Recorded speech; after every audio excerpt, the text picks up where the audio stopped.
Magandang araw. Ako nga pala si Robert, 32 years old at nagtatrabaho bilang nurse sa isang pampublikong ospital sa Maynila. Ang asawa ko ay sa abroad nagtatrabaho at meron na kaming isang anak na lalaki na 7 taong gulang na. Plano na rin naming sumunod ng anak ko kay Mrs. Inaayos lang namin ang mga papeles na kakailanganin namin. 2003 noon, nang makilala ko ang isang babae sa National Bookstore sa Robinson, Malate. Bumibili siya ng Fundamentals of Nursing textbook. Nagkataong naghahanap din ako ng drug handbook ng mga oras na yun. Suggest ko sa kanya na Potter and Perry ang kunin niya, which is inayunan naman ng sales lady na nag-a-assist sa kanya. Magkasabay kaming nagbayad sa cashier. Hinintay pa niya ako sa counter, then nagpasalamat siya sa akin. Inalok ko siyang mag-dinner kasi 7 p.m. na ng time na yun at gutom na rin talaga ako. Pumayag siya sa alok ko. Habang naglalakad kami, nagpakilala kami sa isa't isa hanggang sa makarating kami sa pinagkasunduan naming food chain, Shakey's. Pagka-assign ng mesa para sa amin, naupo kaming magkaharap. Then nag-order kami ng food. Habang naghihintay kami ng order namin, kwentuhan, tarungan about sa mga sarili namin ang pinag-usapan namin. Sinabi ko almost lahat about me, trabaho ko, at kung taga saan ako. Nakapagpalitan agad kami ng number. Itatago na lang natin siya sa pangalang Melody. 29 years old siya at that time. Mas bata sa akin ng 3 years. 5'5" ang height, bilugan ng mukha, chinita, long straight hair na may shades of brown, maputi, at may pagka-chubby pero sexy. Well-proportioned ang katawan niya. May curves at napaka-hot ang dating sa akin. Naka-formal pants siya that time. Naka-heels, blouse at blazer. Red lipstick at eyeliner. Posturang-postura siya ng araw na yun. Freelance buy and sell ang pinagkakaabalahan niya. Mostly kotse at properties. Medyo madaldal siyang magsalita. Marahil dahil sa klase ng trabaho niya. Right then and there, nasagi sa isip ko, baka hindi na to single. At di nga ako nagkamali dahil kasal na siya at may isang anak ng lalaki na 2 taong gulang. Ang asawa niya ay nagtatrabaho bilang isang car dealer sa Balintawak. Nasabi niya na madalas siya sa Alabang Taguig area at minsan ay Makati area. Ang libro na kanyang binili ay para sa pamangkin niya na pinapaaral niya ng nursing. Nasa Robinson siya that time na yon kasi may client daw siya. Marami siyang tanong about nursing. Sinabi ko ang pros and cons ng trabaho at ng buhay bilang estudyante ng isang nursing student. Sinabi ko rin na ang nursing ay hindi propesyon, kundi bukasyon o serbisyo. Sinabi ko rin na yayaman ka lang sa nursing kung mag-a-abroad ka, lalo na sa Amerika. Habang kumakain kami at nagkukwentuhan, unti-unti kong napapansin na maganda nga pala talaga siya kahit chubby. At sa bandang neckline ng damit niya ay tila hinihila ako para pagmasdan ng palihim. Kaya ayaw kong ipahalata, baka kasi kung ano pa ang isipin niya sa akin. Then bigla siyang nag-offer sa akin ng negosyo niya. Kotse. Slightly used. Then na-realize ko bigla, prospect client na pala niya ako. Magaling talaga sa negosyo to. Sa isip-isip ko. Sinakyan ko yung mga offer niya. At since kotseng usapan, nagpakita naman ako ng interes pero wala akong balak bumili ng kotse or ano paman kasi malapit na rin akong lumipad o mag-abroad ng mga panahong yun at ayaw kong nang mag-iwan pa ng mga gamit sa Pinas. Sa halos 2 oras namin sa loob ng Shakey's, ang usapan namin ay mga sales niya at trabaho ko. Until nag-aya kaming umuwi na. Tinulungan ko pa siya sa mga dala niyang gamit, then naglakad kami papuntang exit. Habang naglalakad kami, mas matangkad pa siya sa akin dahil sa suot niyang heels. Pero kahit chubby siya, ang sexy niyang magdala ng sarili. Nagpasalamat siya sa dinner. Libre ko kasi ako ang nagyaya. Sumakay na siya ng taxi at ako naman ay naglakad papuntang LRT station.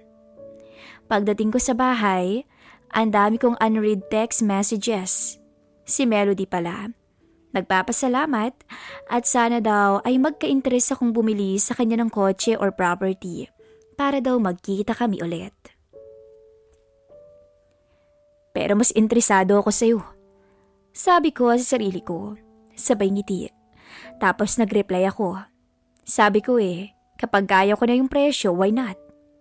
Salamat sa time that nagkaroon din ako ng dinner date sa isang hot at maganda. Sabay send. Bolero, paano?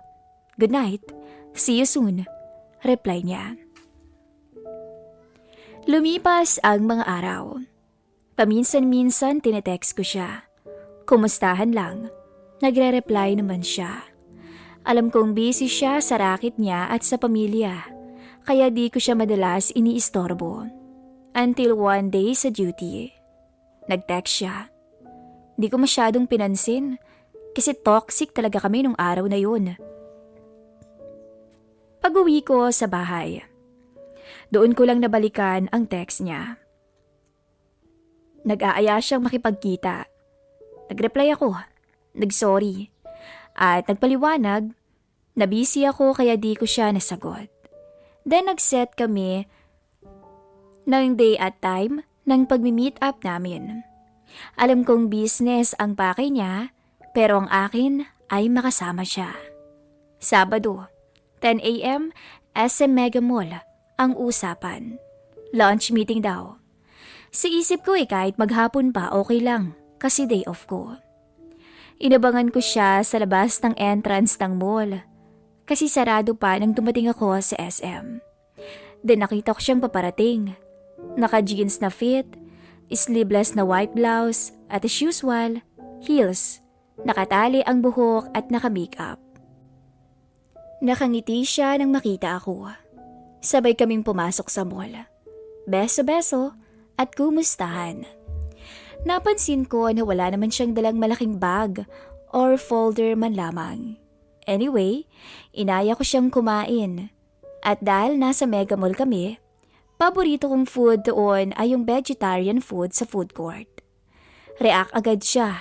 Bakit daw heavy meal agad maaga pa? At bakit daw vegetarian? Sabi ko una, gutom na ako. Pangalawa, breakfast ang pinakamahalagang meal of the day. Ayaw niya namang kumain, so naghanap muna siya ng light meal at kape bago ako umorder ng pagkain ko. Nang makahanap kami ng pwesto, kwentuhan as usual, then alok siya ng business niya. Hanggang sinapunta ang usapan sa buhay pamilya. Hindi ko daw ba namimiss yung asawa at anak ko? Sabi ko, miss ko na sila. Ang anak ko nakikita ko naman every other month pag umuwi sa probinsya.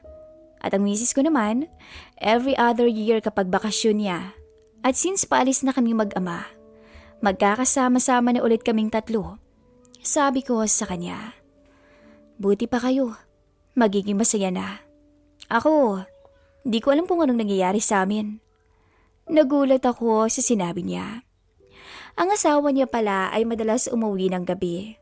At kapag Sabado ng gabi, ay uuwi pa itong lasing galing sa mga kabarkada. Ang anak naman nila ay madalas niyang iwan sa nanay niya sa Bulacan dahil sa klase ng trabaho nilang mag-asawa. Kasama nila ang pamangkin niya, pero nag-aaral naman to. Kaya walang magbabantay sa anak niya. Siya naman ay araw-araw umaalis para rumakit at madalas gabi na rin umuwi. Zero halos ang buhay nila, o niya, pagdating sa kama. At minsan kapag nag-aaway sila, nasasampal pa siya ng mister niya. Nasabi niya rin sa akin na mas malaki pa nga ang kinikita niya kesa sa asawa niya. Pero ang tingin sa kanya ng mga biyenan niya ay siya ang walang trabaho. Kaya daw siya nakipagkita sa akin kasi gusto niya lang ng kausap at papunta din pala siya ng Bulacan para sunduin ang anak niya. After naming kumain, nagpasyal kami sa mall. Naupo sa pinakamataas, tapos kwentuhan ulit. That time, parang naging close kami sa isa't isa. Sabi ko kapag gusto niya ng kausap, let me know lang. At basta off ko, magkita kami. 2:00 ng hapon, hinatid ko siya sa may sakayan ng bus na dadaan sa binababaan niya papuntang bayan nila sa Bulacan. Pagkasakay niya, sinabihan ko lang siyang mag-ingat at mag-message na lang siya kapag nakarating na siya. Pagkaalis niya, bumalik naman ako sa mall para mag-ikot-ikot. 4 p.m. May nag-text. Si Melody. Nakarating na daw siya sa bahay ng nanay niya. At babalik din daw agad siya kasamang anak nila. Makalipas ang 3 linggo. Araw-araw pa rin kaming nagkakamustahan ni Melody. Isang gabi, nakatanggap ako ng message. Magkita tayo? No business. Usap lang. Gusto lang kitang makita at makausap. Kinabahan ako na na-excite sa message niya. Saan? Kailan? Reply ko. Now na, reply niya. Alam niyang off ko kinabukasan, kaya siguro siya nag-ayang magkita. Nagkita kami sa isang fast food along Kalayaan Avenue ng 8:00 ng gabi. Kala ko dun lang kami. Hindi pala. Nag-aya siyang pumunta kami sa G-Belt para daw maglakad-lakad. Doon sa may chapel sa gitna. Very casual siya. Naka-shorts, flip-flops, t-shirt na black. Pagdating namin sa place, naglitanya na siya. Malapit lang pala yung fast food sa bahay nila at kaya siya nag-ayang maglakad-lakad ay para makahinga ng matiwasay. Doon niya nasabi na nag-away pala silang mag-asawa. Sinampal siya at halata yun sa pisngi niya. Umalis daw ang asawa niya at may bitbit na backpack. Baka daw uuwi sa probinsya nila o makikitulog sa mga kabarkada. Umiiyak si Melody. Di ko alam yung gagawin ko pero pilit ko siyang pinapakalma. Inabot kami ng 12 midnight doon sa lugar. Maya-maya inaya ko na rin siyang umuwi na. Pumayag naman siya kaya sumakay kami ng taxi at inalok ko siyang ihatid hanggang sa kanila. Bago siya bumaba, nagpasalamat siya at hinalikan ako sa pisngi. Ginantihan ko din siya ng smack sa kabilang pisngi. Kinabukasan, pagkagising ko, may text ulit si Melody. Magkita ulit tayo today. Please, 6 p.m. after my client meeting. Atrium Building, Buendia. See you. Nag-text back ako to confirm. 5:45 p.m. Naglakad lang ako papunta sa meeting place kasi malapit lang yun sa inuupahan ko. Pagkarating ko sa building, nandun na siya, nakaupo sa corner. Inaya niya akong umalis agad sa lugar na iyon. Pero sa likod kami dumaan. Hila-hila niya ako sa kamay. Bit-bit ko naman ang isa niyang bag. Nagulan ako sa bilis ng aksyon niya. Paglabas namin ng building, alam ko kung anong nasa likod nun. Victoria Court. Hindi na tayo bata parehas. Alam kong alam mo ang gusto ko. Tara. At ganoon na nga. Sa isang iglap ay nasa loob na kami ng hotel. Plano ko pa lang. Pangarap ko pa lang na dalhin siya doon. Dalhin sa hotel. Pero heto, inunahan na niya ako. Si Melody na mismo ang nag-aya at nagdala sa akin sa lugar na iyon. Siya ang kumausap sa room attendant pero halatang di niya alam ang kalakaran doon kaya ako na ang kumausap. Sinabi kong 3 hours. Nagulat pa si Melody pero nakangiti. Pagdating namin sa room, nilibot niya ang mga mata niya. Tiningnan ang banyo, ang kama at ang mga nakapalibot na salamin. Mukhang first time niyang makarating sa gantong lugar. Nilapitan ko siya. Bakit nag-aya ka dito? Tanong ko. Gusto kong gumanti. Sagot niya sabay lapit at halik sa akin. Nagulat ako. Hindi ako makapaniwala na ang magandang misis na to ay mapapasa akin na ng mga oras na yun. Unti-unti kong kinalas ang suot niyang blazer. Ang bango niya. Hinata ko siya at sinuyo sa labi. Pansin kong matindi ang pagkasabik niya. Dahil na rin siguro sa hindi na naibibigay ng sapat ng asawa niya ang pangangailangan niya.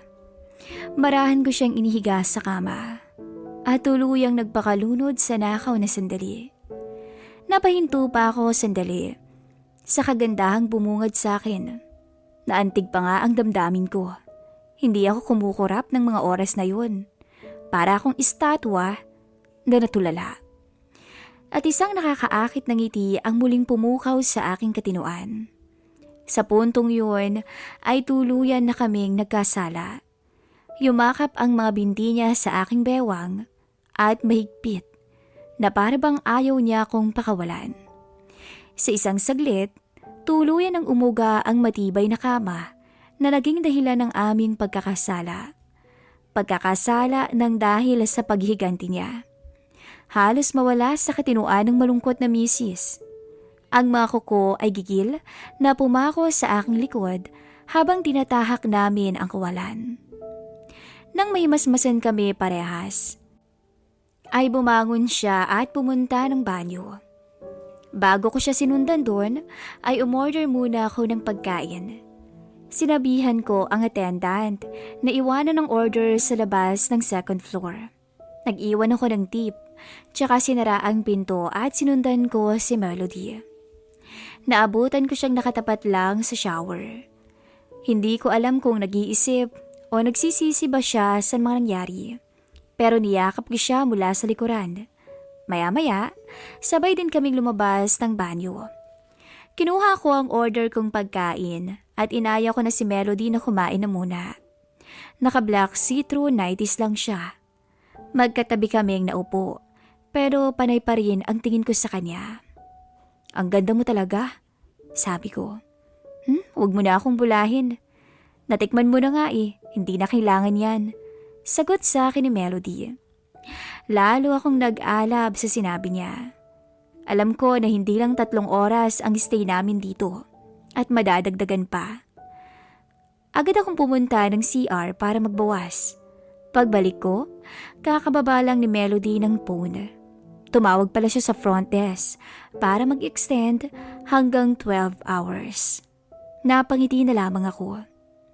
Maya-maya, tumabi siya sa akin at binulungan niya ako. Akin ka hanggang umaga. Gawin natin tong memorable. Sabay kiss niya sa lips ko.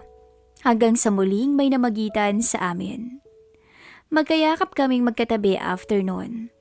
Sinabi niya sa akin na first time daw niyang mabaliw ng ganun sa isang lalaki. At baka hindi daw niya to makalimutan. Habang nag-uusap kami, ay bigla namang nag-ring ang phone niya. Kaibigan daw niyang babae. Bumangon siya at sumenyas sa akin, nakakausapin lang daw niya sa CR. Pagkatapos noon, sinulit namin ang mga sandaling yon. Magkayakap kaming nakatulog.